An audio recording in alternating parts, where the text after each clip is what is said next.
கர்த்தருக்கு ஸ்தோத்திரம். இன்றைய வசனம் 18ஆம் சங்கீதம் 1ஆம் வசனம். என் பலனாகிய கர்த்தாவே, உம்மில் அன்பு கூறுவேன். 18ஆம் சங்கீதம் 1ஆம் வசனம். என் பலனாகிய கர்த்தாவே, உம்மில் அன்பு கூறுவேன்.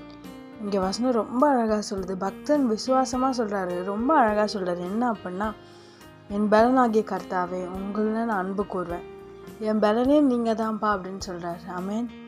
கர்த்தர் நம்மளோட பலனாக இருந்தால் நம்மளுக்கு விரோதமாக நிற்பவங்க யார்? கொஞ்சம் யோசிங்க.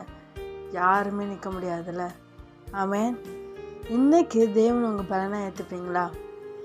அவர் மட்டும் உங்கள் பலனாக இருந்தார் அப்படின்னா உங்களால் செய்ய முடியாதுன்னு ஒன்றுமே இல்லை. எல்லாமே தேவன் செய்வார். எல்லாவற்றையும் ஆசீர்வதிப்பார். நீங்கள் செய்கிற எல்லா காரியமும் ஆசீர்வாதமாக மாறும். விசுவாசிக்கிறீங்களா?